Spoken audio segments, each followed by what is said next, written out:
on the day. Anytime I think I done got ahead of myself and I'm on it, and she messes up royally. Don't y'all annoying? did you fix it? Yeah, it's up there. Okay, now she said, okay, they should be able to see that Dr. Fight. All No, we right, well, let don't me get. text him back. There, yeah, I see him now. There it is. There I go.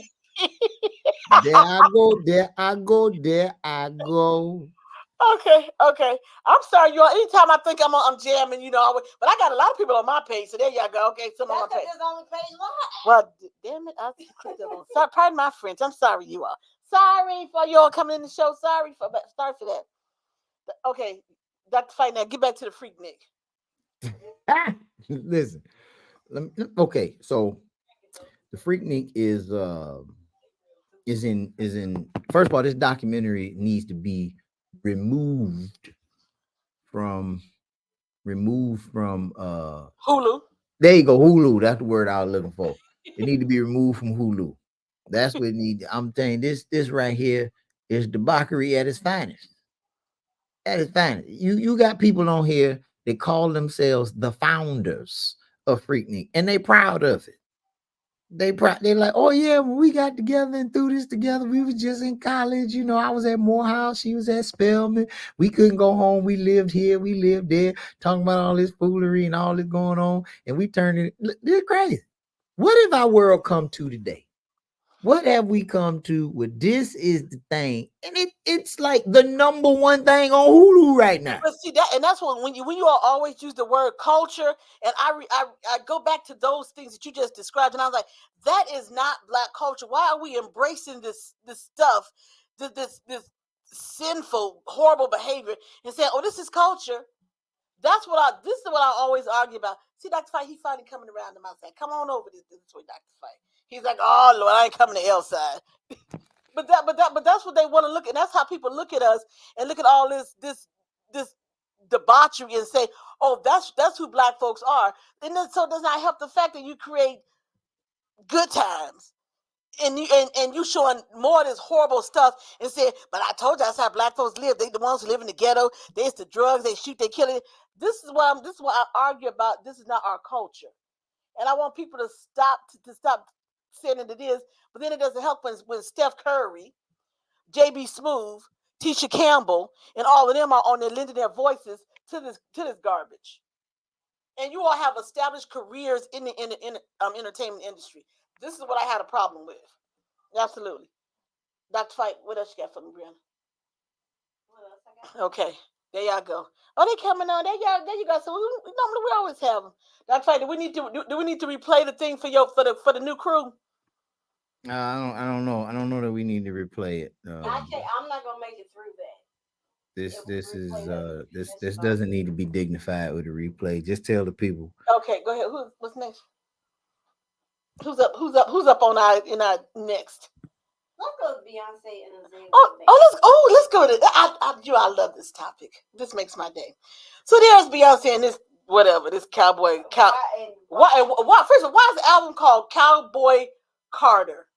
No. That's the first issue. No. We're gonna get to the album. First of all, why are you getting the Innovator Award from the iHeart? Well, that's the other question. What have you invented besides shaking your booty, which people have been doing for decades? Hell, I can do it. The Tina Turner did it the best, far as I could tell. Anybody, so yeah.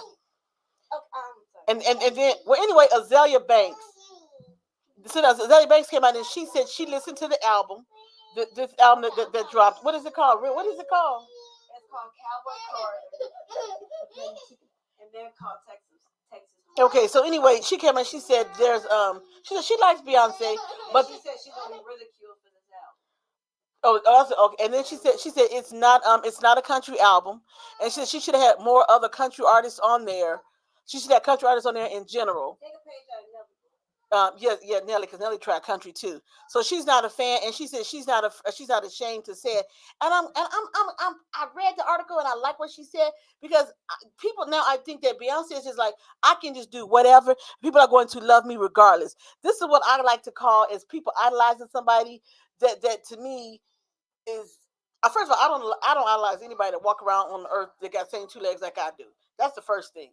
So you idolizing somebody, that's a no-go for me. But this whole country album is just, Dr. Fike's words, is just trash. Dr. Fike didn't say that, but I said it's just trash. And Azalea Banks, I'm glad that you came out and said that. There's some songs that Beyonce has made over the years that I like. There's a few of them, more of them I do not like. But I just think this is a travesty. And for people just to celebrate and say Beyonce can do no wrong. Anything she touches, it turns to gold. It's the number one. I said because people don't know real art. They don't know real creativity. They don't understand real music and real singing, which is why they love Beyonce, because she's not a singer in the first place. She's an entertainer. There you go. There's my rant for the afternoon. Dr. Fike, feel free to jump in. But anyway, Azalea Banks, good girl. Good job. Good job. Good job. Call it what you want. Oh, Lord. Man, about to fight right now. I can tell that tone right now. Call it what you want. I'm just about to fight people. You call it entertainment. That's fine. I agree. It's entertainment. But show enough good entertainment. I'm tell you that right now. Oh, Tell you that right now. Call it what you want, because everything you call it is gonna be true. It ain't gonna be trash. I know that much. It's trash. What? It's trash. Lies you tell. Lies you tell. Truth I speak. The truth I speak. Well, you could the truth shall set the lies you tell other people. It's the lie you tell to yourself. That's the problem. Listen, the truth I tell myself is that it's not a country album. It's not a country album. Her singing sounds just the way she speaks. It's illiterate, and it's about there may be a couple 4-syllable words in there at max. And wait, you know, I can't stand it. The reason she did the country album. Oh, that's the petty part about it. Because back in what did she say, 2016, she was performing with the Dixie Chicks, and she felt like she wasn't treated properly, so she decided, I'm gonna make a country album. Now, before anybody speaks, you are 41 years old. Can we say petty with a capital P? Hello. That's why your daddy don't do nothing for you anymore, because you're petty. You want to say a petty Betty, so you held on for something for almost 10 years. And now you've held the grudge for almost 10 years, and now you're gonna come back with this subpar at best country album. Girl, back. Now I got to go. You look at Dr. Fie. Brianna hit him in the church. She said, Y'all hating on Bay. Y'all hating. It doesn't matter what Beyonce does. Y'all ain't gonna like it either way. Y'all ain't heard the album. I'm telling you, it's fire. You have listened to that country album. It's fire. Yes. Yeah, fire means burn it. Yeah. It is fire. Yeah. Did y'all hear that? Yeah. What? Let me tell you something. Put that thing in, let it spin, and take a road trip. I promise you ain't falling asleep. Oh. It's entertainment at its finest, baby. Oh my God. I don't care the reason why she did it. I don't care that folk out here hating on it. The mere fact that she's up there #1 on the country charts, and everybody, look, I love it. I love when black people look. Let me tell you something. My issue. What? Who's the black guy who does the singing that left? He was with what's his name? Darius Rucker. Darius Rucker sings country. I can listen to his music. I can't listen to someone who's illiterate. And then you're trying to do country. Beyonce's illiterate. And we all know. Listen to the way she speaks. She sounds like other country people. Mind-boggling. I can't stick. When she speaks, it makes me cringe because she cannot speak. Oh my God, she is so ignorant. But that's because you don't like Beyonce. Ain't got no, nothing that's to do. because I can't like anybody who cannot speak. And then I don't like someone who cannot speak, and then people praise someone who's practically has an elementary education, but they're also a millionaire. I have an issue with that. I have a lot of issue with that. But wait, and all you can say in Texas, lay on card, down. Right, exactly. Every time I hear it, it pisses me off. Every time I hear the song, it ticks me off. I don't understand why you got an issue with it. I get issue because you know what? If here's the thing, if you're going to go, I'm gonna go to this. My mama always said, my mama always said, if you're gonna do something, you do it right, you do it to the best of your ability, or you don't do it at all. This album, as Brianna said, is subpar because she's illiterate, and she has not, in my opinion, she has not done her enough research to say, oh, I'm going to create country music. And I said the same thing when if a white person comes in and they want to do R&B, you better make sure it's R&B or I'm going to talk about you. So far, most of the white people that I've seen that's crossed over into R&B, they're singing R&B. They have it down. This right here is some trash. It's some trash. I don't like it. And I love country music. I am a country music fan. I can, grew up listening to some Dolly Parton. I love all of that. I do. But I don't like this because to me, it's not true country. It's not. I don't know if you want to call it country, rock, country. I don't know what the hell you want to call it. It ain't my forte. When Nelly do country songs, he gonna get country artists. Nelly has done some country music, right? Exactly. That's country. Yes, he has. He gets the Tim McGraw, right? Florida Georgia Line. Tell him again, Vic. Yep.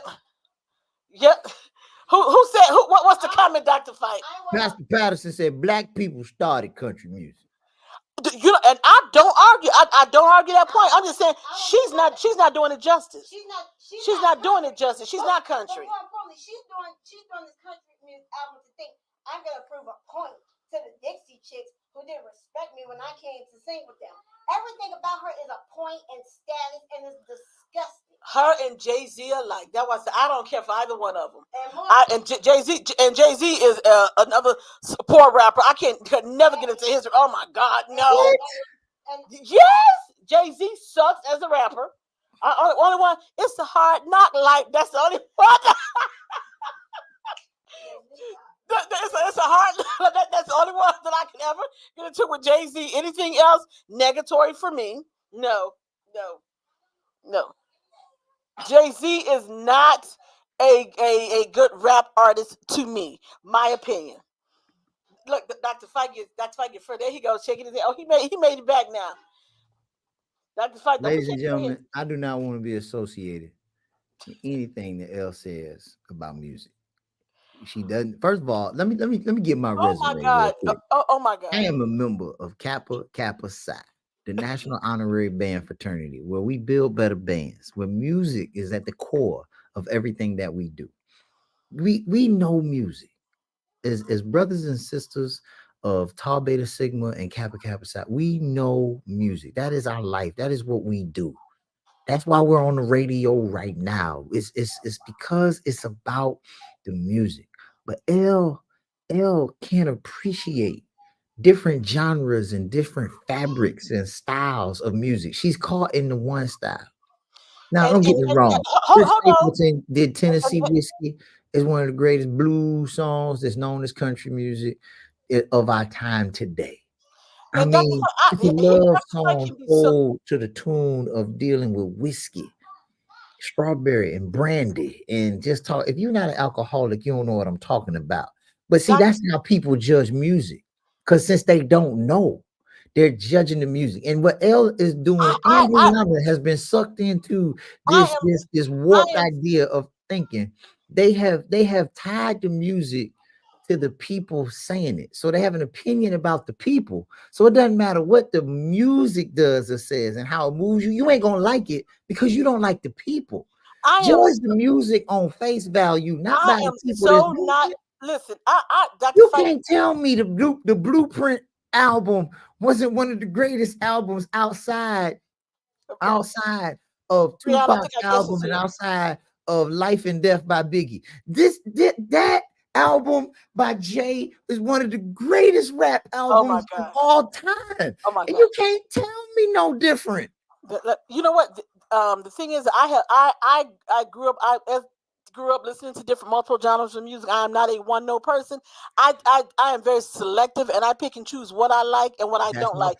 Thank you for making it for me. You're very selective. Jay-Z is not someone that I ever embraced his music, and I never will embrace his music because I don't find. So you don't like Biggie? What? So you don't like Biggie? I know he did some writing for Biggie. I know he wrote a lot of music for Biggie. That ain't my point though. So you don't like Biggie? I don't like I don't like Jay-Z's style of rap. I don't like how he delivers. I don't like it. It's not interesting to me. It doesn't capture me or hold my attention. I don't like his rhythm. I don't like any of that he does when he's rapping. I just don't. And I have a right to that. But me a one note, I will. So you don't like the way Biggie rap? Oh, I love the way Biggie rap. But I said Jay-Z wrote him. Jay-Z wrote, but he didn't deliver. Jay-Z style and Biggie style completely different. Brianna, Dr. Fie, our guest is in the room for the day. We're gonna come back to this. You say who in the room? Our guest is in the room today. Our guest our guest is here for Dr. Fight. Is here. Mr. Keenan Booker. He was a guest last Wednesday, and I wanted him to come a couple weeks ago. Actually, I wanted him to come on and share it. And I know he's been enjoying some of our commentary about the music. Hey, Keenan Booker, welcome back. Hey, how you doing? Great. You want to chime in here a little bit on what you heard us arguing about? Rap music or who got the best album? I guess. I rap myself, and I cut music off at around 20 years ago. I'm not a person who deals with a lot of influence, and I don't, I deal with reality. So there's no way that I could listen to individuals who's claiming the higher levels of gangsterism, but then your label is robbing you for hundreds of thousands and millions of dollars. I don't operate like that. So, if it's real, it's real. If it's not, it's not. And that's how I move. So when it comes to me and my music, everything that I speak about in my music is very real. I don't speak about kilos and we've killed 100 niggas this year, and we beat 80 murder cases. I don't do that. So fantasy is not a zone that I play with. So I've stopped listening to music a very long time ago. Okay. Well, there you go. Mr. Keenan Booker is here. His book is Kicked Out of Heaven. One of his books is Kicked Out of Heaven. And we had a really colorful conversation a couple weeks ago. He was back. So I wanted you to come on because Dr. Fight, as you can tell me, Dr. Fight, now we go back and forth because, so I wanted you to get in here and talk to Dr. Fight and kind of explain some of your ideas and thoughts that made you create a book like Kicked Out of Heaven. Well, basically, we don't know anything about European society, who Europeans are, why, what are the definitions to our names, so on and so forth. What are the customs? What are the holidays? What are the dress code? We don't understand these things. We don't know these things. We don't know where they come from. So I wanted to find out where it came from. And it's pretty much that simple. Even when it comes to like Southern slang, which comes from Britain, when it comes to things like, for instance, one thing that we say in the Black community when it comes to what we researched about slavery is, Black males would get hung for spitting on the sidewalk. That was actually a law that was in England for the plague. So when you spit on the sidewalk, they thought that the transferring of the spit was actually transferring the plague because they couldn't find the source in which it came from. They'd lynch you. So they've lynched a lot more Europeans than what they've lynched when it comes to Black people. And so a lot of the things that we complain about when it comes to slavery is actually not really in an era, is not justifiable, if you want to put it like that, because they've done a lot worse to their own people by tenfold than what they have done to us, And basically that was the understanding of the time period as well. So slavery was an international thing that was going on across the entire planet. There was a system, there was a judiciary system that backed it. And I wanted to find out what that was. I wanted to find out, how their court system operated with the executioner. For instance, the word felony meant suicide.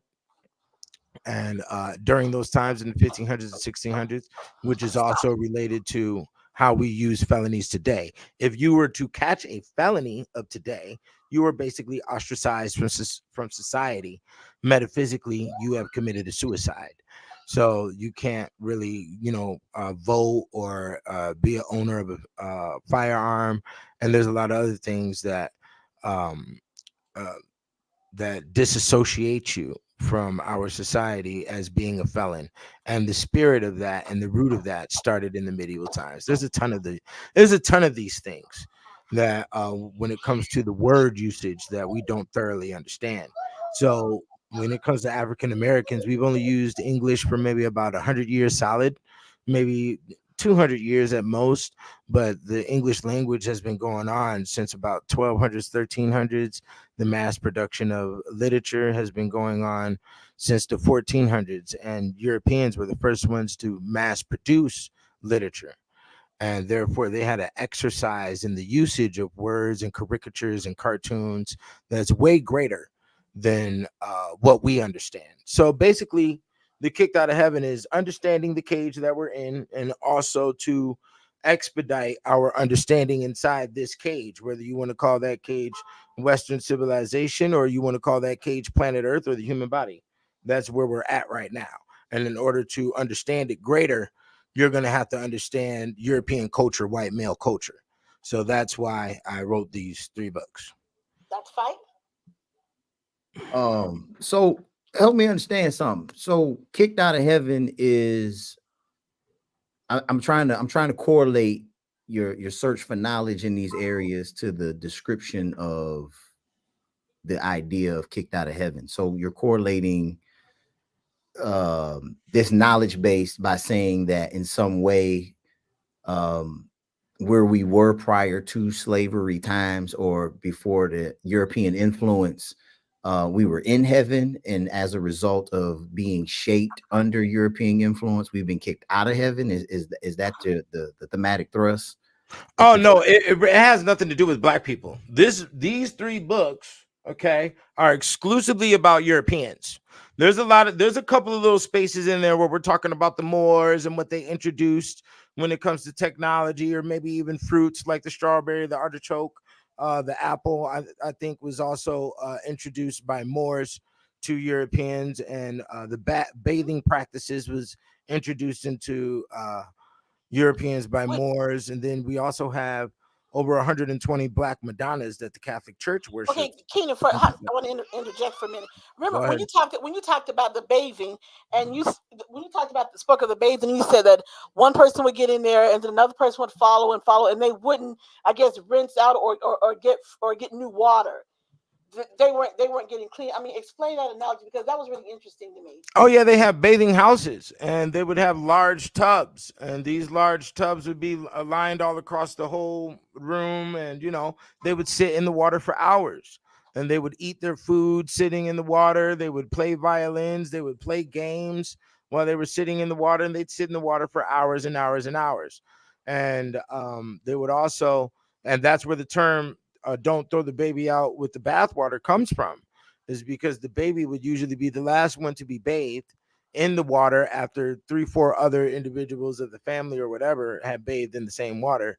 And sometimes they would forget the baby was in there, and they when they dumped the water out the window, because that's all you had to do in old Europe to, especially in France.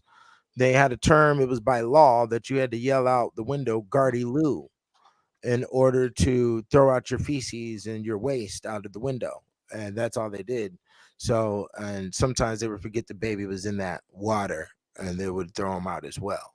So that was a part of the bathing practices. But specifically, what was taught to Europeans by the Moors were the sweat houses, which is what we would call in our modern day the I forgot the name of them. But they're at the gym, the sweat houses that you sit in the room and it's real Steam hot with baths or something, rocks. steam baths, steam houses or something. Yeah, steam Sauna. houses, things of that nature, right? And that was introduced by the Moors to Europeans on, mechanisms of cleanliness. Now, back to Dr. Fight. That's how you say your name? Yes. Okay. And what you were asking about the title of the literature, Kicked Out of Heaven, The Untold History of the White Races, is exclusively related to their experiences. Okay. So, for instance, I like to lean on the first chapter. The first chapter goes over 1,000 years of natural disasters. And these natural disasters are very detailed and expansive, very torturous. So, for instance, there was a time period in France where there was no sun for 3 years. There were a multitude of different forms of plagues that occurred. There was locusts that would fly over a town, and from the feces of the locusts, it would start a famine and start a plague and destroy the crops. So the people who lived in Europe, and this is in all the different countries, and there's different variations of the different type of natural disasters and torturous experiences that they had. They didn't understand if it was God punishing them from the way they were operating in society, or if God sent the devil to to punish them, give them discipline or whatever in a multitude of different forms, or if it was the devil directly playing trickery games. So basically, it was a kicked out of heaven. It was these experiences and the first hand accounts that you will read in this literature is worse than any horror movie that you've seen. Okay. There's reports, like I said, right in the first chapter, there's reports where the people were so famined that they had to survive off of pig feces. Okay. There was reports where people were so famined, not having food, and were so thin that their voices were piping, and they would die from being refed because they had went so long without food that their body and their organs couldn't understand, or reconditioned to the consumption of food, and they would just die from it. And there was also time periods where they were crawling through the grass, sucking on dead birds, and wolves would come out the woods. And that is a part of the psychological status of the werewolf, which is also described in volume 2. So the wolves would attack them and eat them alive. And sometimes they were so disgusting from different forms of diseases that the wolves wouldn't eat them at all. Sometimes plagues would only hit the animals and not necessarily the humans. It was so, and that would also create a famine because obviously they're living off their livestock. And that was the conditions. That's why it's titled Kicked Out of Heaven, because the people themselves of that time period didn't know what was attacking them, whether it be God sent the devil, or the devil's trickery. Dr. Fie? Well, I just want to make it plain, make it clear, because I have a lot of people who watch us that are a part of spirituality, and I don't want them to think that this is some sign of some sort that God is sending plagues on us, and we're basically saying something about God Himself that may not be theologically supported in God's biblical evidence. And so, if this is a historical retelling of European society in some way and how they have interpreted their suffering and their pain, that's one thing. But it's a totally other thing to actually have God Himself being depicted in a certain way. That's all that's why I was trying to gain some clarity about the title of the book, because this sounds like you've done your research on European history, is what you said, correct? Well, yeah, I mean, that's where the Bible comes from. The Bible was written in 1611 and structured by King James, correct? Not necessarily. Not necessarily. Before King James got involved with the Bible, Jerome from the Latin Vulgate had the Bible. King James interpreted the Latin Vulgate, which came later on. Also, the Dead Sea Scrolls, which were found not too long ago, verified a lot of which was found in Africa. So to start at King James is a bad interpretation of biblical support, because it predates King James interpretation. In the first Bible we have was in Latin, in the Latin Vulgate. So that's you're starting behind the 8 ball. Oh, no, I'm not starting there. I just stated the Bible that people use today, King James Version, was structured in 1611. When it comes to me and what I understand about religion, theology, I can go all the way back to the Coptic Church. So in Ethiopia, I understand and that that's very well. and but in the answer that you just gave, you started with King James, which most people do. I get that. I get that. But it goes further back than King James did a transliteration of another Bible, which was Jerome's Latin Vulgate. And so to say that it starts there in your original statement, now you've kind of edited a little bit now and say you can go No, a little further than I that. stated it that's where I thought you were at. No, Today's I never said I was modern anywhere. society I said I was operates off anywhere. of today's modern society operates off of King James version. They do not understand anything about a Vulgate. They don't understand anything about a Gutenberg Bible. They don't understand anything about the Ethiopic Coptic Church, nor do they understand anything about Catholicism or medieval Catholicism. Okay, Right or wrong? so well, I'm gonna say wrong in the sense that you're talking to somebody you've never met. One, No, number two. listen No, at no, the no, no. Wait, question. wait. Listen Hold at on. the First of question. all, I let you talk, right? Listen at the question. Today's modern mind, you go to any church out here in America, I'm sitting in one right now. they're operating from the King James Version Bible. So so your church is operating off the Vulgate Bible, is what you're stating? That's not what I'm stating. You know, it's unsanitary to put So words in what people's mouths. Bible So do when I you let use you at your talk, church? I don't interrupt you. But when I talk, you want to interject. See, this is the sign that you don't want. You want to impose your idea instead of having a conversation on ideas. You see the difference? No, I Now I'll asked a stop and let you talk. question Go ahead. that you didn't answer. No, I was in the middle of answering and you stopped me, which means you want me to go in the direction you want me to go and No, not in there's the no direction I direction. want to go. That's I've been doing this a long time. So There's no direction here. So yes, there's plenty of I direction. have no direction. You're I'm stating, you're selling a book that stating, I wrote. you're stating. I know you wrote a book. I wrote a book. We write books. There's nothing. That's throw that out the window. Let's talk about what you're stating. You're stating a time frame and you're putting parameters around that time frame. You then, in regards, talk to someone you've never met before, you don't know anything about, and then you make a generalization. And I bring up something that predates what you have stated, and then you say, "Well, most churches." Most churches. Well, The first of all, Amer most churches deal off the idea of Jesus Christ, which primarily use a transliteration of some kind of the King James version of the Bible. That's Yes, all I'm you're stating. correct in that state.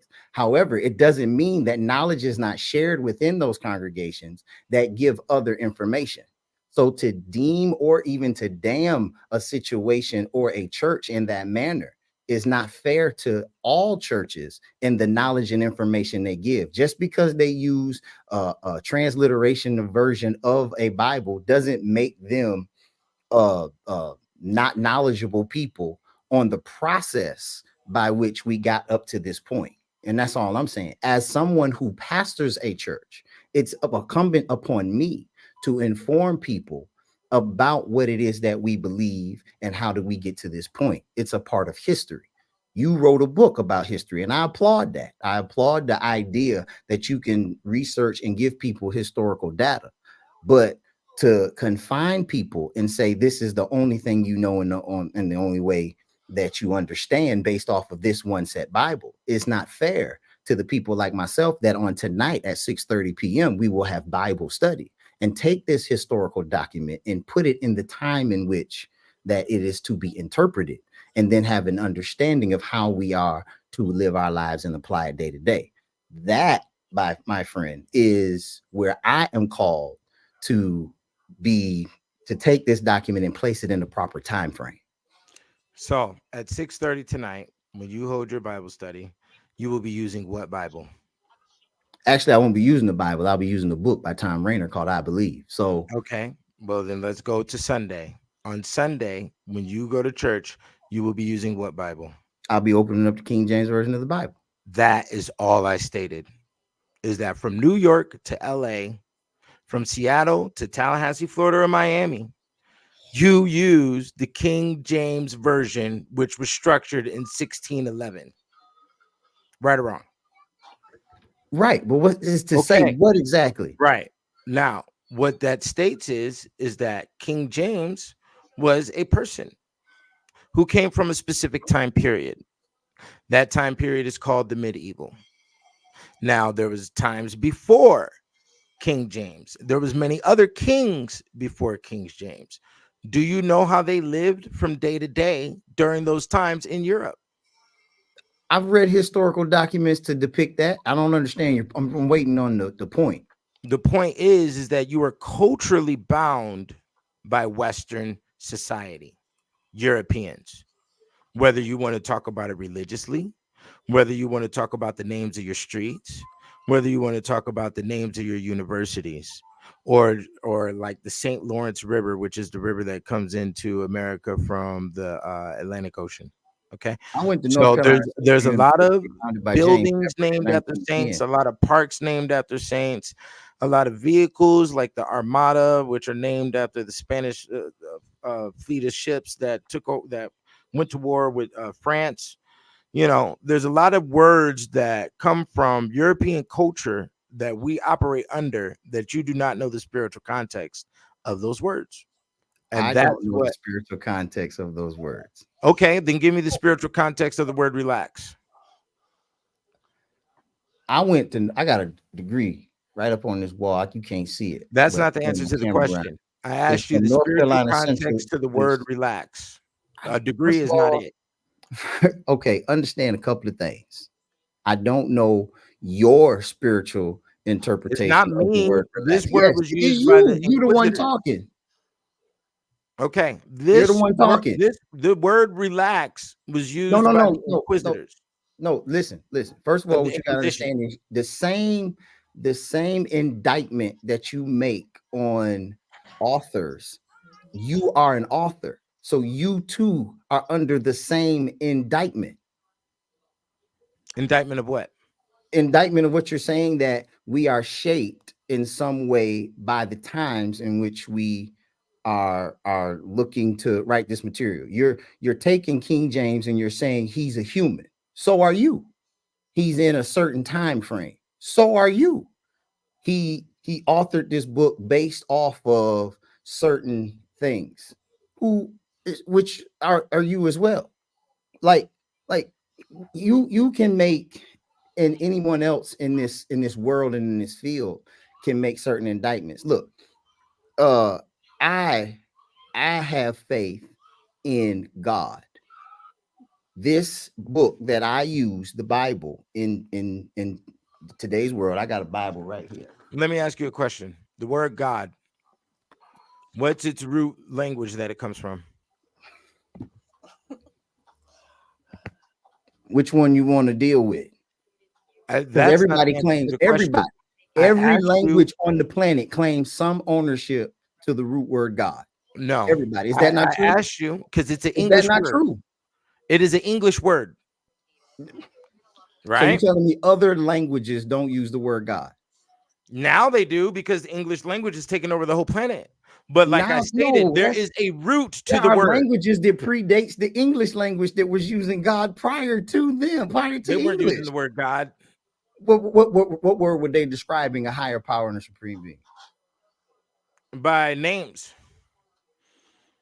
There's a lot of them. Shemhanfarash, Yadavoth, Yahweh. There's a lot of different ones. Right. That predates the English language. Right, but you use the term God, just like I Right. have it in my name. It's an English word. So within that, let's look at the word God. What is the cultural context and what specific language does that word come from? I mean, you want to go back Hebrew, you want to go It's not a Hebrew word. Greek, you want to go, It's not a Greek word. but there are translations that we get to the end word being God. I mean, you can start with Yahshua, you can start with Yahweh, you can start with Elohim. I mean, where do you want to start? We're The gonna word we're gonna God, we're the gonna word God interpret. comes from the word gut, which is a Germanic word. Hell, I where'd don't you know why find you this weren't guy? taught that in theology school. Where'd you find him? Where'd you find this guy? Because faith in and of itself, and this is part of the reason why we have so many people who who find themselves not having a faith. It's because of the all of this. I'm not, and trust me, I'm not saying that in any way he's wrong. What I'm saying is the point that you're trying to make doesn't get us to a place of faith. and that's the idea. When I Okay, look, let me ask you this. because Let me I ask you heard this. all of What this in power, theology what school. what power is there in faith when all your gods from all your religions seek money? Just like the Whoa, landlord. wait a minute. Ooh, hold on. We're in this. Do Okay, you not pass a let's deal with collection this plate Bible right here. in your church? Let me ask you, do you Where pass did a Jesus collection plate in Christ? your church? Where did Jesus Christ ask people for money? Do you pass a collection plate in your church? No. Yes or no? No. You don't collect any finances from your church. I didn't say I didn't from collect your finances. I congregation. said I don't pass a collection plate. Do you collect finances from your congregation? Yes. Okay, then. So your Lord seeks money. No. Just like No, Hebrews you drew do. a horrible Just like Allah conclusion does. there. You drew a horrible Miss conclusion me, there. brother. Miss me. I'm Wow. far past it. I'm far past it. I'm Wow. far past it. Wow. I mean, You see, now the the schools church that is you about go money to, now. read my books. Wow. The Wow. schools Now that the you church went is about to, money. read my books, and this is why. Now It's the very church simple. is about We money. get direct to the Wow. point. You see, Direct I to the don't point. play. The point. I don't play the middle game. What? Okay. What church you've been to that hurt you? Like, I mean, Nobody hurt me, obviously. I mean, this idea that we're based off of finances and money is the old excuse of why people decide to turn on the church itself. So, I can't, you can't. What rally power the is church there for in your money. faith when you seek money? What you mean when you seek money? First of Because all, faith does not require money, right? Faith is an nobody said energy that you anything about. muster You up by brought up the yourself idea of money. with hope. I don't bring people. I don't bring people to faith in God for money. No, I didn't say that's not what I stated. But you I stated said, where that is the church power in your is. faith when you seek money?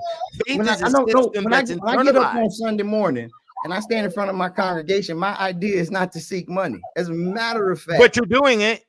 what you mean? I'm doing it. First That of all, is a part of the that's system. because these lights that are on in the church, they cost. Yeah, it's underneath your 501c3. I understand the whole structure that works with when it comes to pastors. Okay. I pay my taxes. Yeah, your individual taxes, but the taxes for your institution don't have to be paid. Well, you can blame the system for that. I ain't got nothing to do with that. That has nothing to do with faith. There's nothing to do. If the United States of America said that I had to pay taxes as a church, as an entity, that my church had to pay taxes, guess what we'll do? We'll pay our taxes. We'll pay our taxes. I mean, that's because the Bible teaches us that we are to render unto Caesar what is due Caesar. But Caesar said that we didn't have to pay taxes as a nonprofit organization. So we're now. Yeah, but Caesar is not of your culture. That's church. the whole point here. Caesar is not of your culture. Okay, I'm using that word. That is the point. You see, that's where the kicked out of heaven pertains to the time Caucasian culture that you know nothing about and how they really operated. So if Caesar is telling you about paying taxes, tell me when banks came into place. How did faith turn into a bank? This is the same. Caesar told you about your taxes. So your taxes are going to what system? At that time was the IRS.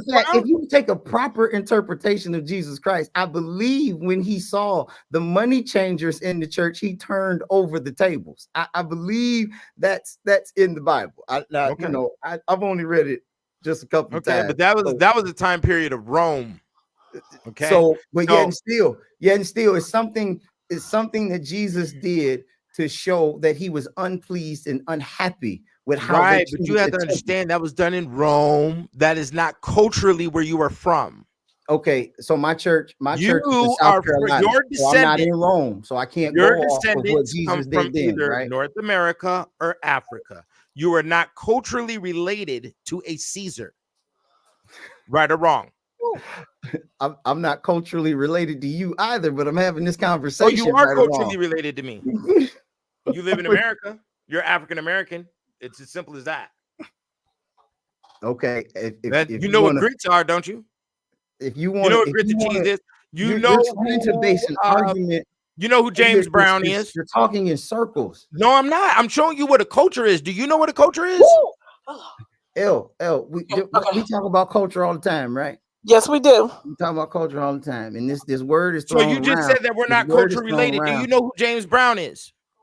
No, I don't know James Brown. Tell me who James You don't know Brown. who Luther Vandross is. Tell me who Luther You don't know who Vandross. Sade is. Tell me who Sade is. Don't play ignorant here. You do know who those individuals are. No, tell me. You know who Michael Jackson is. Tell me You who know who Michael Barack Jackson. Obama is. Tell me who Barack Obama is. No, I'm asking you. Do you know who these individuals are? No, tell me who they are. They're African Americans that have been successful in the areas of music and politics here in America. You do know who these individuals are. You're trying to play like you don't, but these are the cultural lines that make us cultural related. You're an African American. I'm an African American. We know who these individuals are. You know who Michael Jordan is. Just like you would be when I got on here, you were talking about Biggie Smalls, and now you want to act like you don't know who Biggie Smalls is. Go ahead and lie to the people. Okay, so you know who Biggie Smalls is. I know who Biggie Smalls is. He's African American. You're African. I'm African American. So we are culturally bounded. You see how that works? Now, does Caesar know anything about a Biggie Smalls? I don't know what Caesar knows or don't know. I know I got a Caesar in my church. Biggie Smalls, okay? And I got a Caesar in my church. Nor did Jesus. He might know Biggie Smalls. I don't know. He might know. Give me a break. He might know. This is the thing that you have to deal with when it comes to reality. You're not culturally related to the systems that you're pushing. I studied the systems that have influenced our lifestyle here in America. We are not culturally bound. The only way we're culturally bound is by the English language. Do you thoroughly know what the English language is? None of us do. The English language is extremely old. Okay? The English language is being spoken in the 1300s. Okay? We're just now getting accustomed to it now. Our expansion when it comes to the usage of the verbiage in the English language is not that large. And we need to expand it. But if we're going to stay bound underneath the medieval King James Version Bible, we'll never get to it, because they wrote that to condense all of the experiences that they went throughout the course of 1,000 years, that's 700 to 1700. And that's the time period I covered in my literature. You understand? So the point here is that when it comes to Cheerios being a cereal here in America, Cheerios is a greeting in Britain. Cheerio. Keenan, I have to say, very, very, very great conversation, very strong conversation. Appreciate you coming back on. I don't know what we cleared up today. I think we got to have some more time. Nothing. What we cleared up today here is that we need to understand what European culture is, and you're not going to learn it through a King James Version Bible. Well, my thing is, or any religion structure. I think the question. I think the question that I had is that why is European culture so important to where we are in today's society? Because that's the society you live in. In order to gain success at an easier rate, you're going to have to understand the paradigm that you're in. Your name is Elle. My name is Keenan. Keenan is Irish. That is not Gambian. Okay. I'm pretty sure Fight is also a European name of some sort. It looks like it could be Scottish. I don't know. I haven't looked it up. But the fact of the matter is that the products that we purchase are named underneath European words that have a very strong spiritual basis when it comes to its operation. Every word that's used has an engine inside of it. Just like when you call somebody an alcoholic, there is an engine or a representation behind that word. There is an image and a caricature that associates with that word as well. And until we understand the English language thoroughly, and until we understand net words like a Pennsylvania or a word like a Massachusetts, well, actually, those are Indian words. But Chicago is also an Indian word. It's really enunciated Chicago. But there's a ton of these words that we live underneath, especially when it comes to law, jurisdiction, banking, and what he was mentioning, tax systems and things of that nature. We have to understand the jargon of law, because we are going to courts and being slaughtered all the time, aren't we? Okay. Yeah. Whether that be a criminal court or a civil court, we're going to these court systems and we're getting slaughtered. And the main reason is because we do not understand the verbiage that is being used. We do not understand the cultural context of the system that Western civilization operates by, because we don't understand their culture. So when they put a movie in front of your little girls like called Maleficia, that was made by Disney recently. Do you know what Maleficia is? I ain't never heard of that movie. Well, it's a movie. You heard of it, L. L, have you heard of that movie, Maleficia, that was just put out by Disney about a couple of years ago? Who was who was with Angelina Jolie?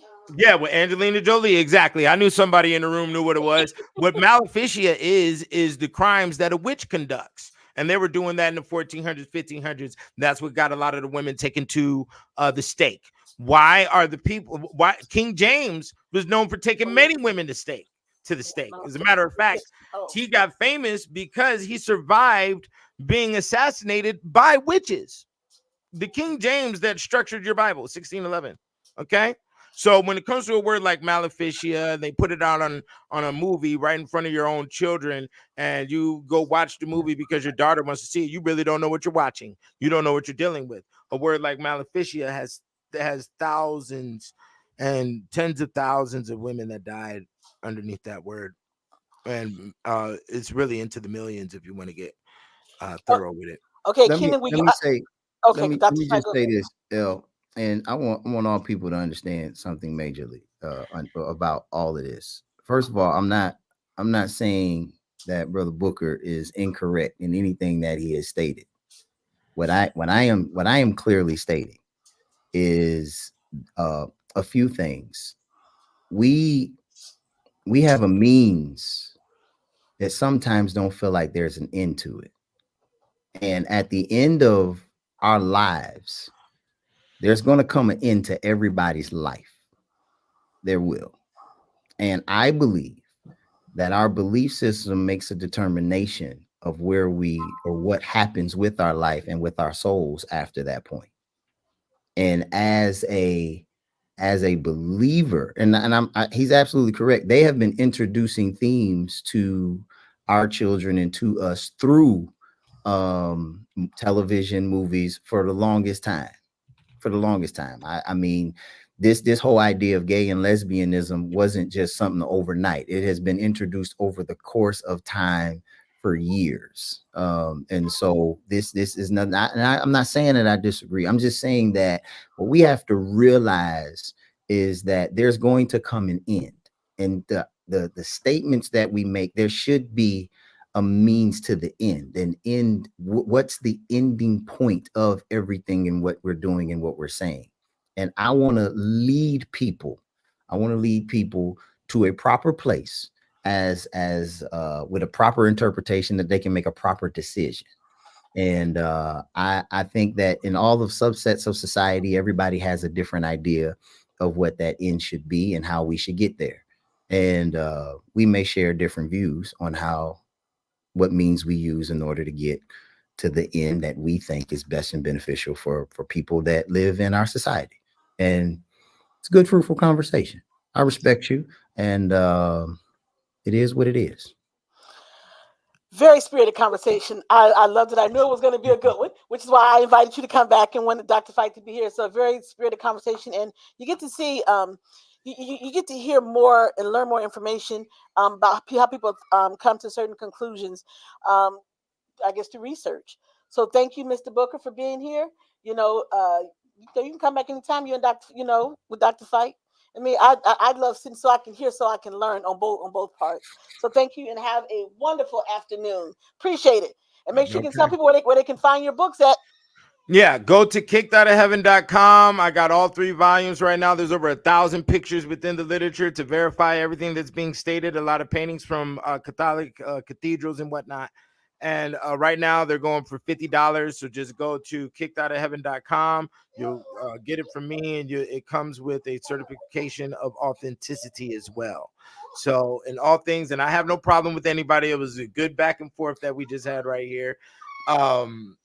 I always have a goal to meet at a common ground, because that's where we have progression and growth, is with the groundwork. Okay. So be beautiful and conquer. That's my line. Like Caesar would say. Thank you. Thank you, Keenan.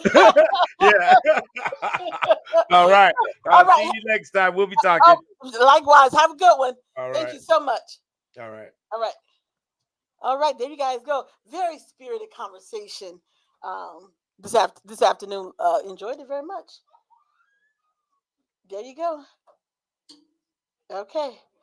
Woo, there's a lot of comments in there in the thing. Dr. Fie, look. Dr. Fie is damn.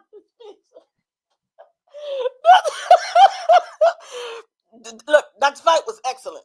Dr. Fight was excellent, but I knew it was going to be, which is why I wanted them both to have this conversation. So I was enjoying the banter back and forth. Dr. Fight, what did you take if anything from that conversation? Listen, people do research and study and draw conclusions and lines. Everybody has a thesis to seek and to search for something. And knowledge is everything. And when you want to begin to study a subject, you're going to find so many different angles on that subject. There's literature out there that predates the Bible that many people, there's study out there that says that that the Bible was plagiarized, right? And I relegate on this idea of faith. And many times, faith is our belief and what we believe in. And we can talk until the moon comes back up, goes back down, and everything till the world spins around again for years and years and years. These conversations have been had from the annals of time. This is nothing new. The thing is where do you stand in your belief system? And I just believe in Jesus Christ. And that and there's other people who question that, and I get that. There's other people who question religion altogether. Some people are more spiritual than religious. Some people believe in the sun as a god. Some people believe in all kind of other things, and I don't knock that. I don't knock any belief that a person may have, but I have mine. In the same way that I respect others and their beliefs, is I'm going to stand on the ones that I stand on, because it's hard to believe what I believe and accept what I believe if you don't believe in faith the way that I believe in faith. Everybody varies in what that faith is. And this is why we have so many different do you think somewhere along the line that Mr. Booker was let down in faith at some point? And so he's searching, trying to find a different way, a different resource. I'm not going to be like him. I'm not going to speak for other people, and I'm not going to speak for him. He can speak for himself. And even when I said what church hurt you, he said he hasn't been hurt by the church. So I have to take that at face value. He wasn't hurt by the church. What I can say is he's seeking a knowledge and understanding, and in that quest of seeking that knowledge, it's led him to this place. And it is what it is. You study everything you want to study, you're going to land somewhere. You're going to land somewhere. When most people study, they land in some places. Every religion that was formed was landed by some places. And not only that, denominationalism landed in certain places from that religion. So you have a religion, then you have subsets or different beliefs of that very same religion. So Protestants, which are Christians in some form, Protestants, you have different versions of Protestantism. You have Baptist, Methodist, Episcopalian, Lutherans, all of them believe in the Protestant movement of Christianity. However, they all have different ideas of what that looked like in polity and how to continue to carry their truth. And who am I? No one knows that what absolute truth is. And I believe that when the Lord cracks the sky and come back, we'll all find out what that absolute truth is. But some people deem that they have a corner market on the truth. And I just say that there's something else out there that our faith lends and leads us to, that and some people don't believe and some people do. I got a little during the whole conversation. I think I got a little chill at a couple points. Dr. Fie, but Dr. Fie held down very, very, very well. And the fact that when someone gets, I think in the space that I think that you're an expert, if I want to say that you have extensive knowledge in, and so you want to defend what you know. And I think it did exceptionally well, Dr. Fie. I mean, It's like Dr. Fie's like, I don't have anything to prove. I'm gonna let him speak. And this is the case because and this is what gets me all the time in talking to persons who have an issue with the church, an issue with Jesus, the Bible, what version of the Bible we use. They always deal with the idea of money. You know, anybody would tell you I'm one of the most generous people on the planet. Okay, I give to everybody. I give. I certainly do. And when it comes to money, I don't even talk about it in church. I really don't. That's why we put a basket in the back. And if you want to give, you can. If you don't, hey, whatever. I trust in God and He gonna provide. It is what it. I pray over the offering at the end of each week, and we go about our business. And the Lord has always made sure that the church, our pastor, has the resources that they need. So for somebody to say to me, out of all people, that our faith is based off of finances and growth, you don't know me. Right. You don't know me. And so there are, and you know, there are good examples and bad examples of everything. And this Bible has in the last 20 years, at least 20 years, it's been weaponized against people. And I disagree with that interpretation of scripture. I don't believe the Bible is to beat people over the head and condemn them for the things that they may or may not. That's what the Pharisees did in the Bible, and that's what Jesus spoke against. And so for us to become modern day Pharisees and do the exact same thing that He condemned in the Bible goes counter. God loved everybody and was around everybody. And so my interpretation and my act as a pastor accepts people with where they are and who they are, and to love them for who they are. What I teach is totally, and I know I'm different than a lot of other people, but what we have to understand is we are not the ones to judge. We're not. We're not. At the end of it all, my mama used to say back in the day, if we do all the judging, what we gonna leave for Him to do when we get there? You go.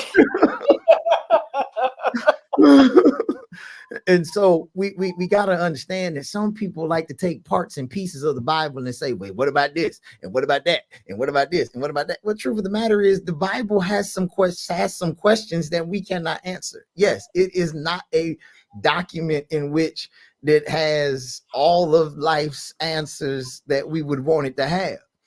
But we can ask the Lord these questions when we get to see Him. Because there's a lot to be left to the imagination. But however, my faith still lends me to the same place. And it leads me back to this past Sunday that I celebrate the God who was hung, bled, and died under a system that tried to even oppress my Lord and my Savior. See, you know, one of the comments, and there was a lot, there was a few, there was a lot. One of the comments is read that the Christian church has long been exposed as devilment. That's one of the comments. That's just one of many. Yeah, I mean, I see them. They right on my screen. I see them as they come up. You know, this. Oh Lord, I can't even read. I can't. There's a lot of them. There's a lot of them.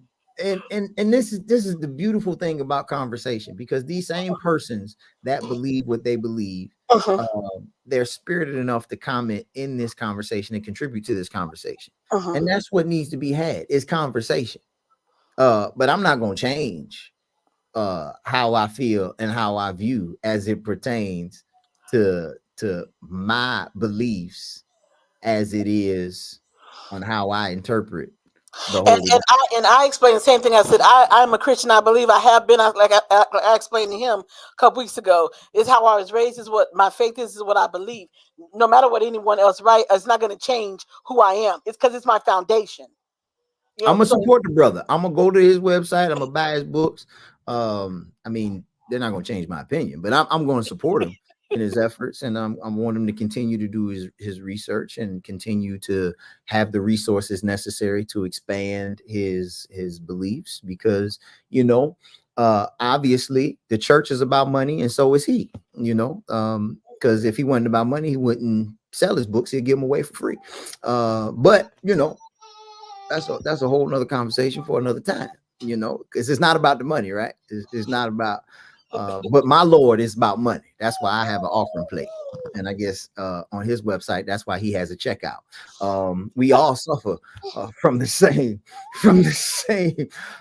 capitalistic society that demands that we have to provide and pay for these things that help us further our messages. And so same boat he's in, same boat I'm in. We in the same boat together. We just talking from two different angles. We in the same boat. And so church paid me a salary, but it's raised by that offering pan that's in the back of the church. And right, and if you can't raise money for the church, then a lot of church doors will be closed. And then what do we have? Then where do we go? Then we're left to our own devices, and that's never good. Every person that comes to me, and I've had 5%ers and all kind of people show up in my church to tell me that I'm something wrong with me.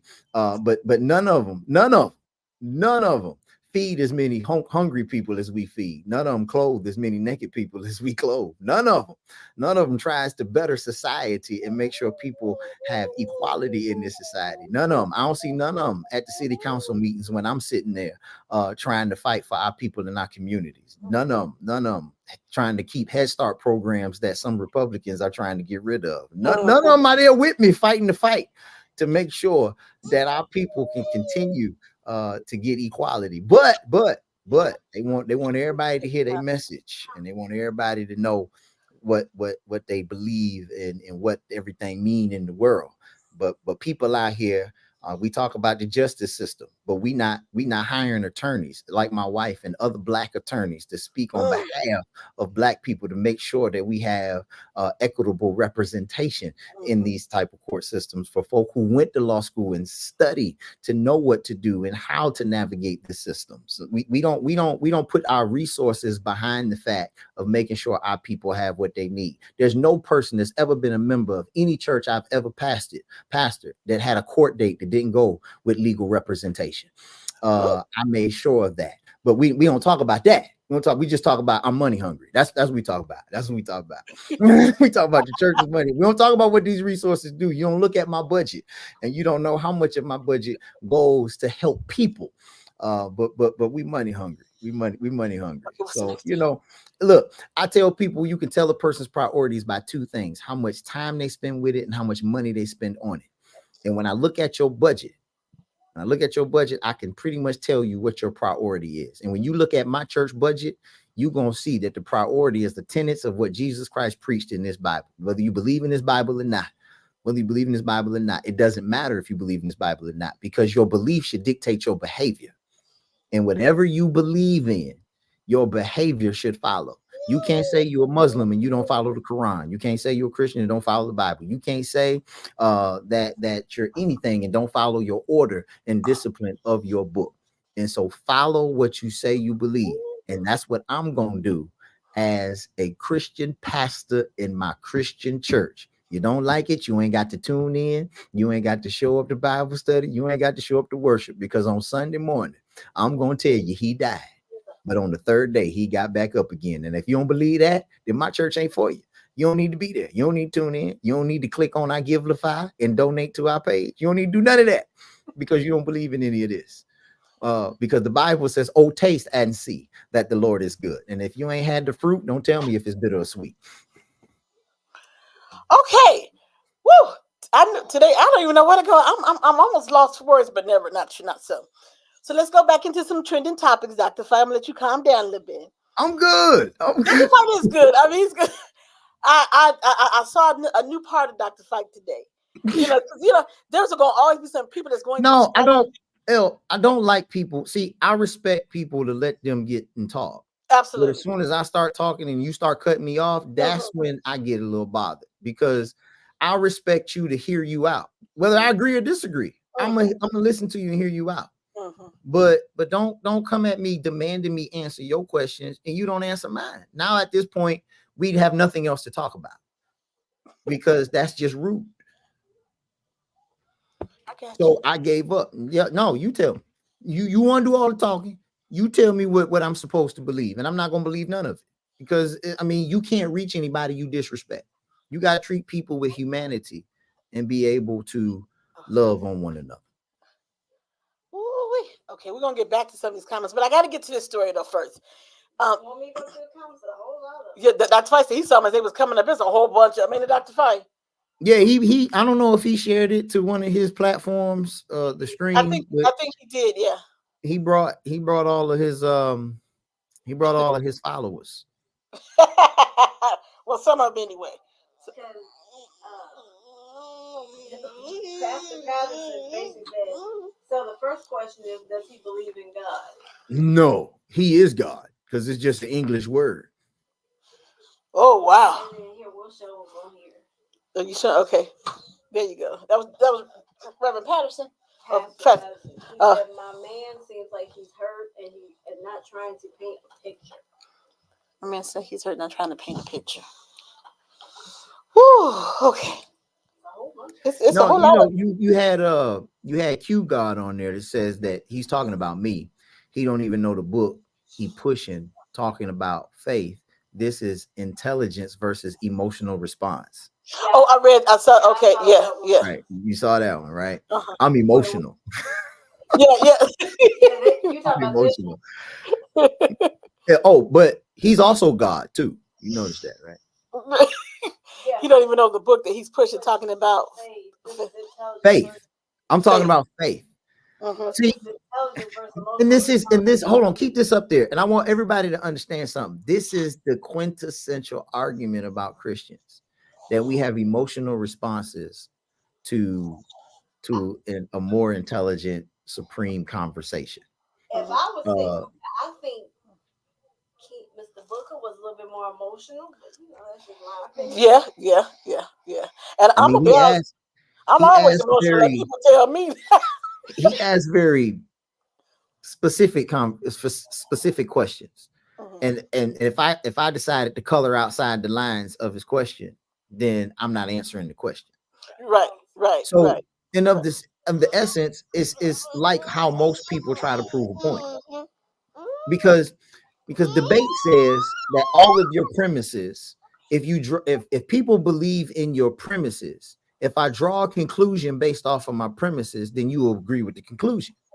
So you ask tailored questions to agree with the premises. So when I drop the conclusion on you, you have no choice but to agree with the conclusion. But when you challenge the premise, then you're not answering the question. And now I'm being emotional because I'm talking about faith. Well, the same Bible that I believe, Romans 10:9 says that if you confess with your mouth and believe in your heart that Christ died, that's faith. Period. I can't believe in this. The Bible's whole premise is about its own belief is having faith. So I can't believe in this Bible without faith. They go hand in hand. So you're attacking my Bible by attacking my faith and then calling me emotional. Well, my intellectual capacity has to deal with the Bible. Your intellectual capacity has to deal with medieval times. If you want to be stuck there, that's fine. And you're saying that my Bible was written in medieval times, which is to draw a conclusion to say that in some way it's evil. So, yeah, we got a new comment. We got a new comment quoting the Bible, 10:34. Ye are gods. You notice that's a little g. Ye are gods. From that's a new one. John 10:34. Where is it, Dr. Fie? At the it's bottom. A new comment. You gotta scroll back down. It's a new comment. What did he say? You gotta make it bigger. He quoted John 10:34. Jesus answered, said, "It is not written in your law. I have said you are gods." That's actually correct. Okay, can you explain that a little more? That ye are gods. Johnson. Well, Jesus answered. So you got to understand, in John chapter number 10, Jesus is conflicted with some of the Jewish leaders about a few different things. And he's basically calling them out on things that they have said in versus what the law has said versus what he would say. And so in taking it in its proper context, is totally different than the usage that they are saying. Actually, Jesus is quoting in John 10 and 34. He's quoting Psalms 82 and 6. He's quoting the law. He's not giving them permission to refer to themselves That's as quoting God, it. Okay. but he's quoting the law. However, we're taking this and we're taking that face value with one verse and not going back to Psalm 82 and 6 and what Jesus is quoting when he begins to speak this. But this is the how we do things. This is how we do things. Anytime I tell people, and I teach this Bible here. Uh-huh. Just this morning I was teaching Old Testament. Uh-huh. I had an Old Testament class just this morning. I teach this, and I tell people all the time, especially in my preaching class. Uh, um, uh, I teach people all the time. He just listened. He's listening. This is a good student right here, because now he put Psalm 82 and 6 exactly where I said what Jesus was quoting in the comment section. Look, I'm a good teacher, and he's got good students. So we you can't take the text out of context. If you take the text out of the word context, all you're left with is con. And sometimes that's what people are doing. Mm. They're trying to get you to understand something that maybe the text was not inferring or saying. And I'm not an expert on all the scripture, and I never tell people that I am. However, when you study, you have to sit and study the context of what was being said at that time, and that's really all I'm saying. If you could say, for the conversation with Keenan, what was the one takeaway that you would have that you say that you guys agreed upon? I mean, we What we was not agree happening? we agree on a lot. I mean, we agree in the time frame in which the Bible was written. We agree with the circumstances under which it was written. We agree that there are documents that predate that the Bible was transliterated from those documents.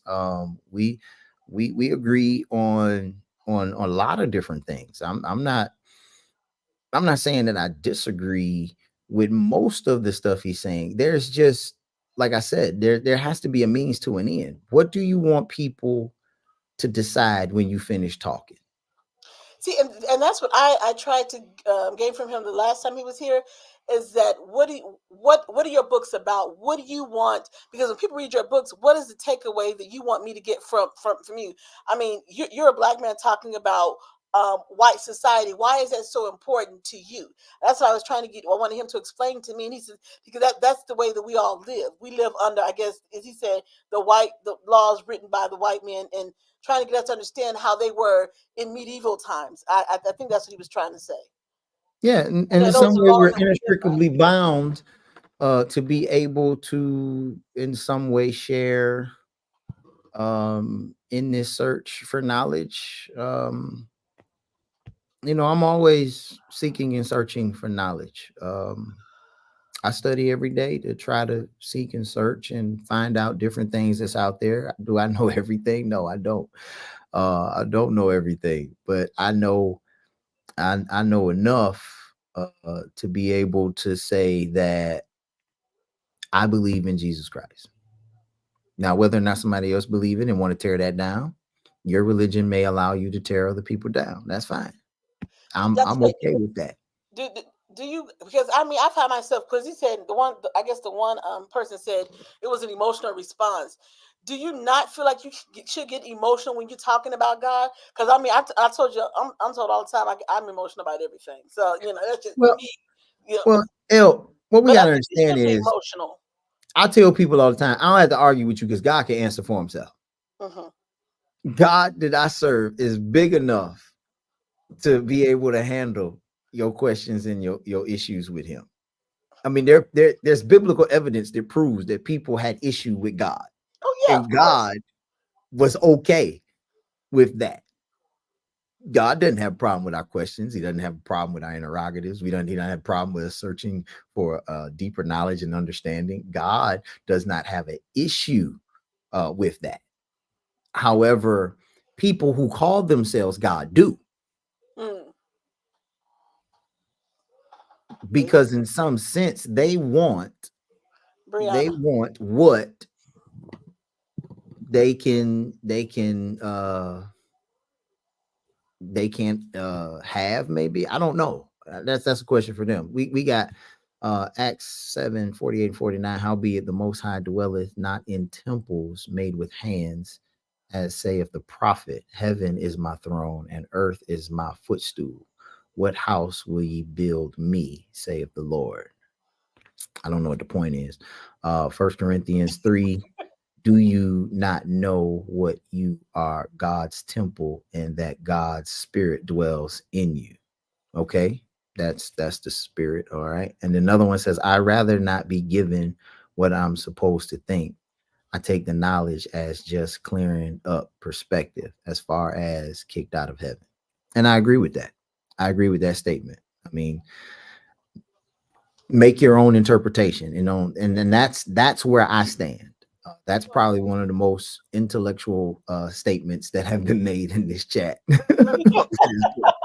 um, it's knowledge, and any person can land where they want to land based off knowledge, and that's all I'm saying. That's all I'm saying. I don't make people and tell people you going to hell if you don't believe this. I don't believe that. I don't believe that. I believe that there's going to come an ending.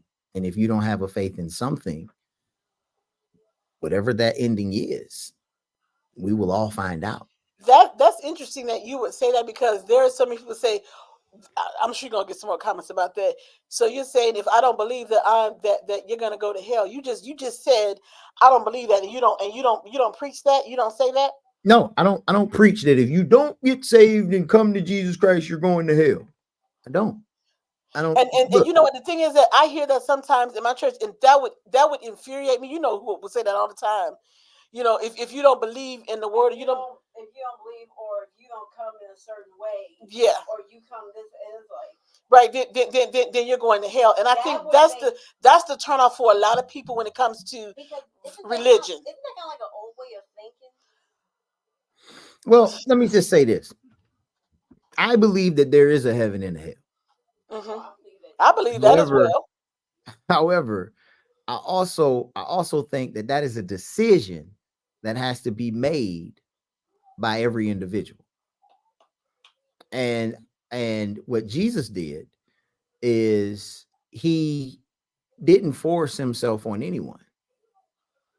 What he did is he made it an option and available to you.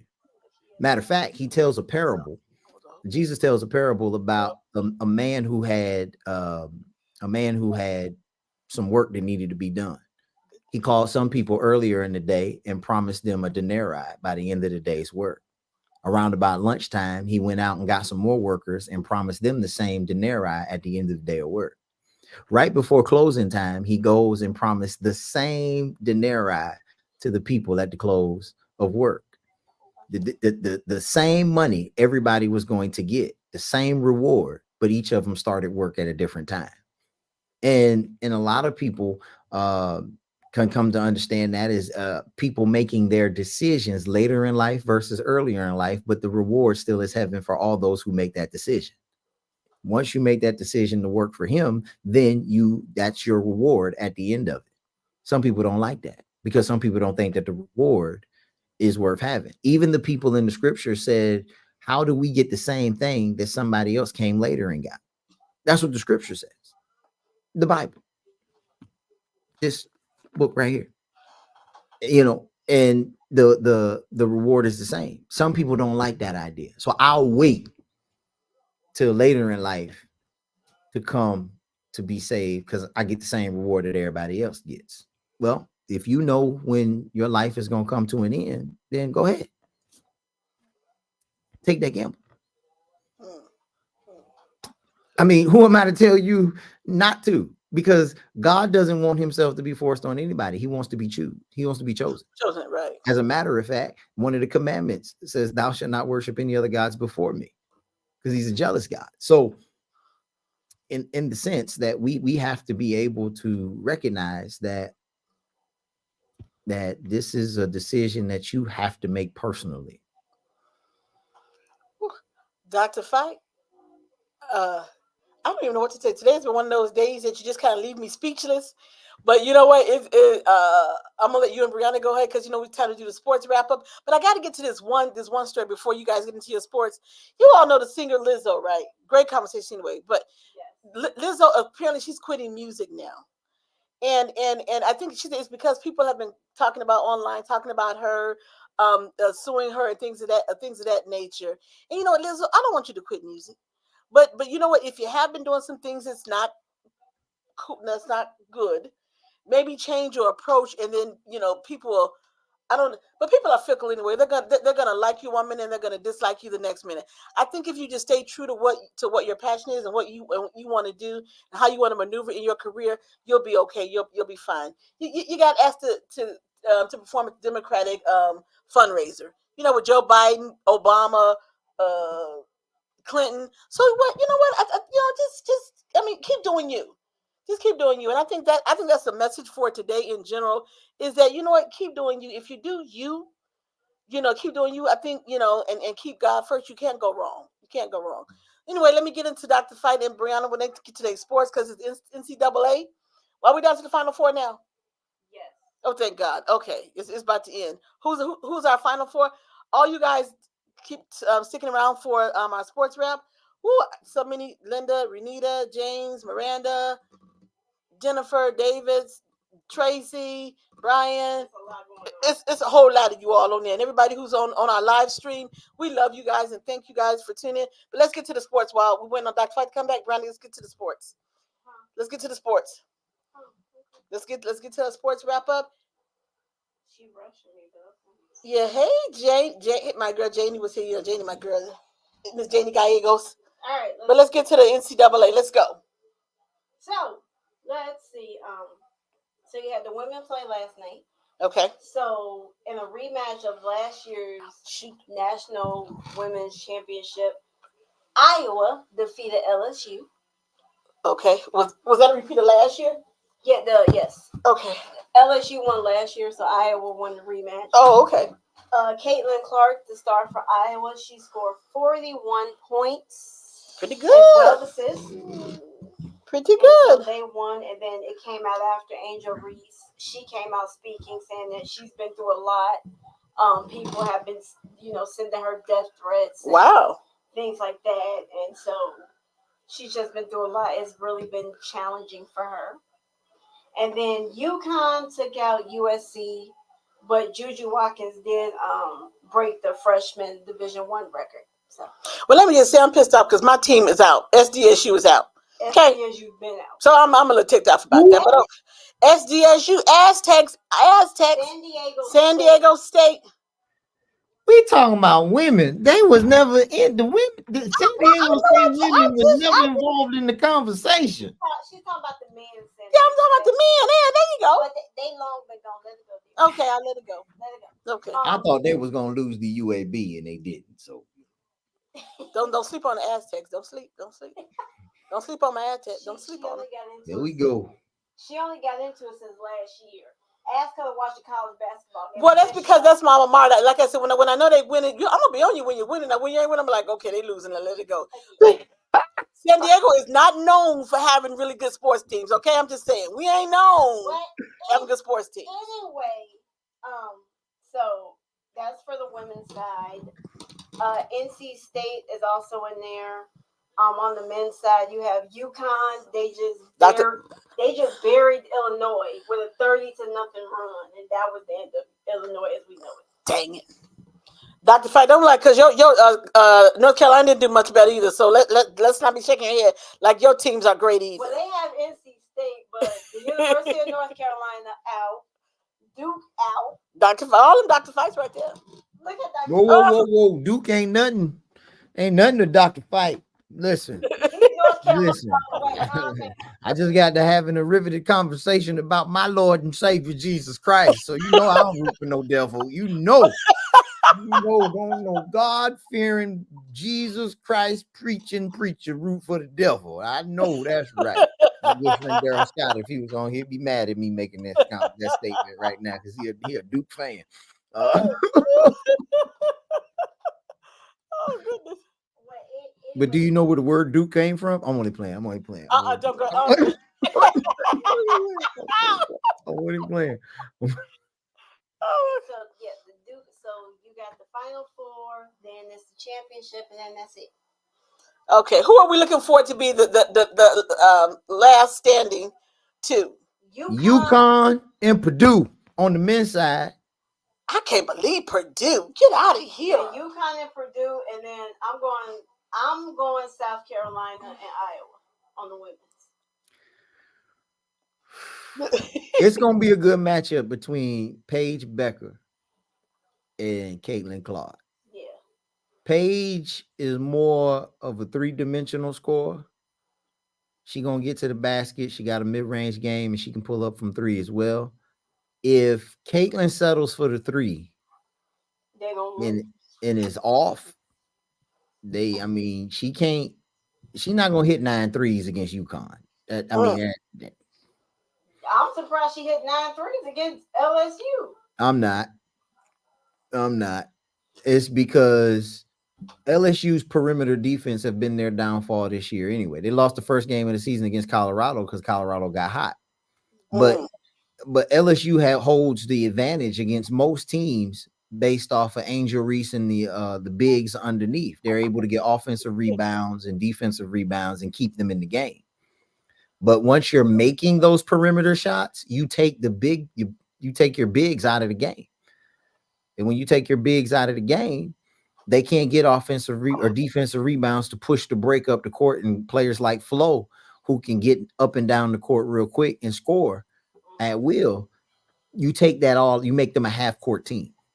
Now, I'm going to ask you a question. What do you think about what Angel Reese was talking about, how she was getting death threats and during, I guess, after they won the championship last year, because she kind of mocked Caitlin Clark, and she was doing the "you can't see me" and I'm gonna get. So now she's getting a death threat.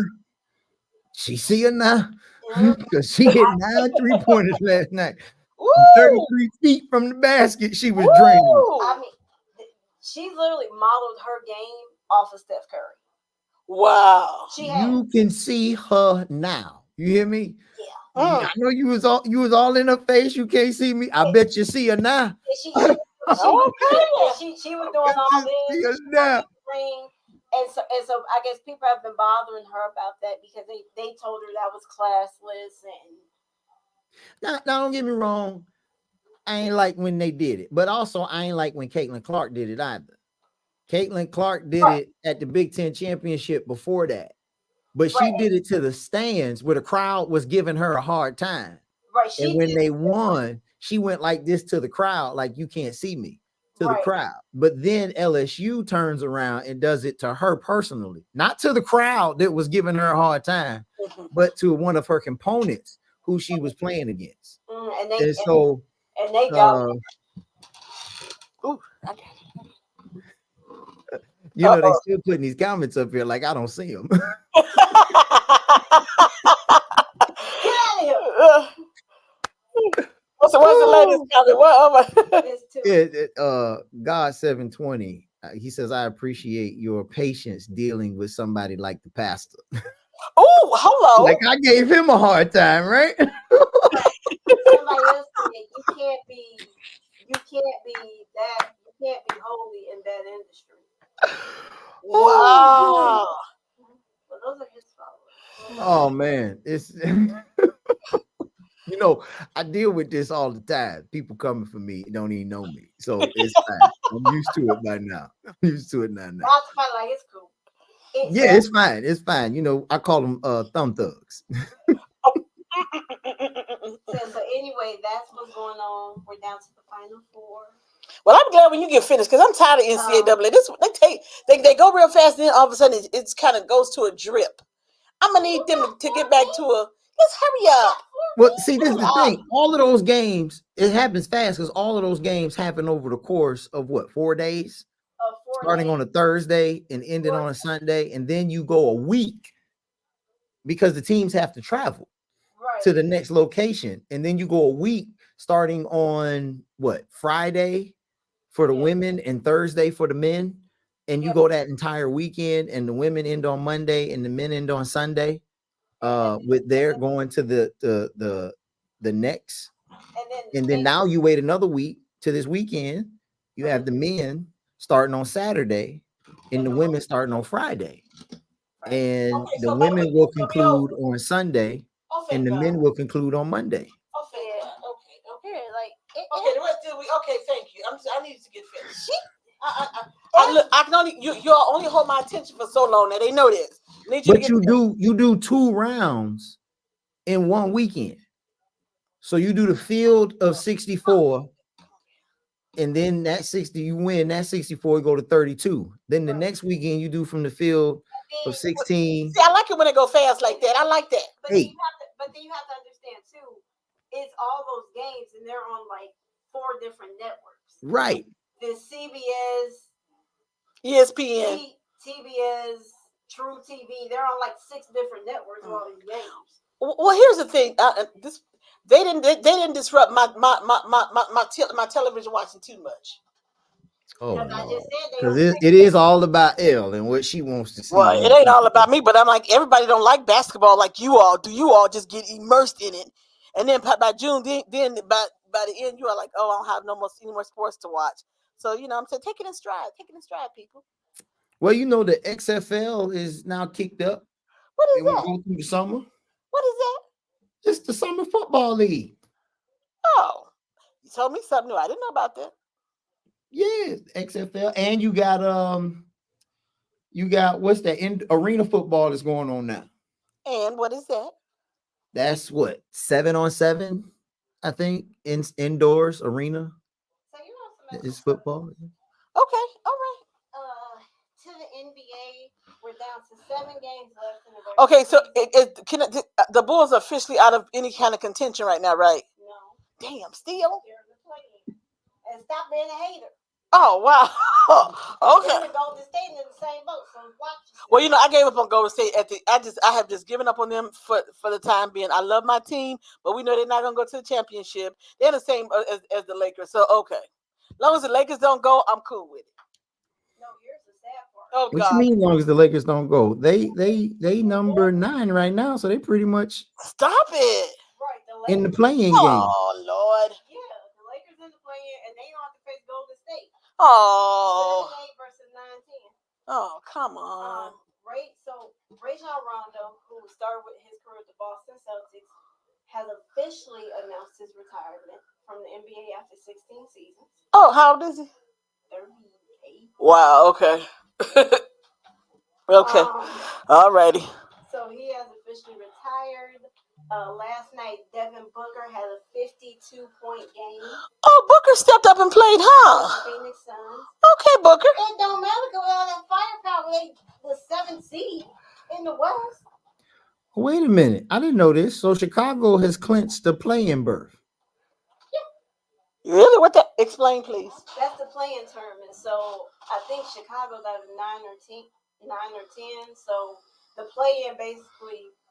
So 6 teams automatically go into the playoffs, and then for the 7th and the 8th seed, you have to go into a play-in tournament. So it's the 7-8 versus each other, and whoever wins that game becomes the 7th seed. Then the loser of that game plays the winner of the 9-10 matchup, and they get the 8th seed. Yeah. Okay, that's more drama. Okay. Oh, stop. Look, I try to understand as best as possible. You all know me. My Hornets have been officially eliminated. It took a while to get eliminated. Dr. Fie, did you expect anything less? Stop it. I know you were praying really hard. I was hoping that we can at least get a playoff game. You know what I'm saying? At least one. We ain't had one since Alonzo Mourning. You know what I'm saying? You know what? Ooh, stop! Don't even repeat that anymore out loud. Oh my God! Stop it! Oh, Joel Embiid is gonna make his return for the Philadelphia 76ers. He's been out since January 30th, so he can make his return as soon as tonight. Kawhi has returned to LA for treatment on his sore knee. Okay. And then the Lakers ring that Kobe gifted to his father sells for $927,000. I think they said they had to sell off some of Kobe's stuff, I guess, for money. I mean, I don't know what the situation was with you and the parents, but you making that kind of money. I would think that as the child, you would set your parents up so that they wouldn't have to worry about having any more financial issues, for the rest of their life. That's something that I think you should have done. I don't know what happened. It doesn't even matter what happened. They still your parents. They raised you. They loved you. They nurtured you. I mean, you should have done right by them. That's all I'm saying. Okay. All right. Dr. Fight, anything else? Oh no, I'm waiting on the hate mail. That's gonna come as a result of this. Look, I'm built for this. I ain't scared of this. I've been doing this a long time. So, this ain't gonna hey, send all your mail. I'm already getting friend requests from some of these people. You gotta Are you realize really? I got Are almost you? 5,000 friends, so I can't accept these people anyway. So I ain't worried. I am not worried. You can always tell when we have really great conversation because you get you get some, yeah, you get some haters.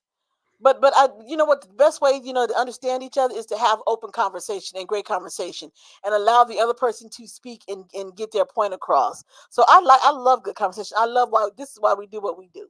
But I knew it. I said when he came out, I said this is a conversation that's going to have to be continued, and I'm glad it was, and I think it's going to continue to it's going to be continued even further. Well, he got emotional. We're gonna say emotional. He We're gonna say did. emotional. Yeah, yeah. He He did. had. Yeah. I He told did. you, you all tell He me got all the time, very yeah, you upset. emotional. He got very upset. It's all right. It's okay. I mean, like I said before, conversation is two people just doing just that, talking back and forth from one another. I wasn't on here to prove no point to him. However, he was on the way to prove a point to me. When he realized he couldn't prove that point, he kept, well, do you this? Do you that? Well, do you this? What do you believe about this? What do you believe about that?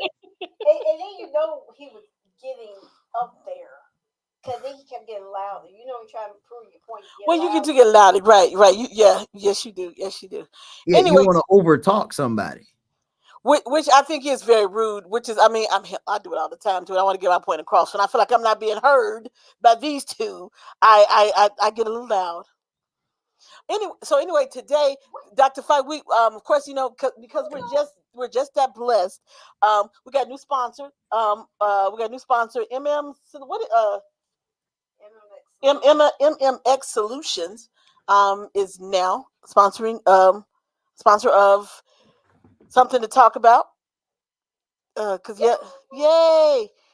We working on the details, but anyway, there you go. So thank you for sponsoring and working with something to talk about. We appreciate you. We welcome you and look forward to a long, professional. Yeah. Yeah, there you go. Yeah. So there you go. Brianna, we have to fix that, but there you go. MMX Solutions. Thank you for coming aboard. We appreciate it. What's MMX Solutions? MMX Solutions. This is how they are a health organization. So they are how to say they are changing the game when it comes to healthcare. So they are a new solution for our stagnant healthcare that we have in our country, or our high-priced healthcare that we have in our country. So they are a new solution. They are a disruptor, as they like to categorize themselves. They are a disruption for our normal healthcare that we have in our normal healthcare system. So they offer healthcare quality at a discounted rate. So yeah, so anybody looking for healthcare, make sure you check them out because they're really good. I think they're really good. But they are a new sponsor for us. There you go. God is good, right, Dr. Fight? Right. All the time. All the time, all the time. All right. Oh Lord. I'm gonna have to go take a nap after today's show. Or need a nap or I need a drink. Now which one is it? I don't drink, so I guess it's gonna be a nap. Now I'm not gonna take a nap. But good, great show. So we're gonna have more shows like that. I knew I was putting Dr. Fight. He didn't even know he was in for today. So I just let him. I just kind of let him walk into it, didn't I? Love you, know, Dr. Fie. I said there's no way to describe what was going to happen. I just had to let it happen, and it did. But it was a good conversation. I got more out of him this time than I did the first time. I got a better understanding. So yeah, but I think he's a little sore, a little frustrated. I think as far as the faith aspect of it.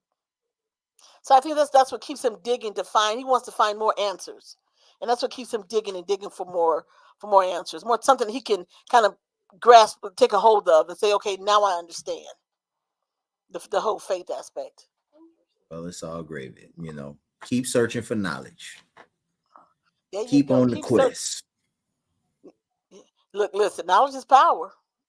Yeah. There you go. Yeah, it can be. And then some people just use it as a weapon, Some people just do. Yeah. Or ignorance says again. I was gonna slide it there, but I was gonna let me not digress when we start talking about the Bible, because I was gonna talk about Stumpy and the fact that he got these Bibles out there. But I said I'm gonna go ahead and let this just keep on going where it's going. I'm going not go in that direction. But I gotta say, everybody who commented today, I don't even know how many it is. Thank you guys. When I last looked, there was 25. Everybody who commented over here on my page, from Linda, Monica, Janie, Miranda, David, and Scott, and some more people. Thank you guys. Scott, which Scott? Not that one.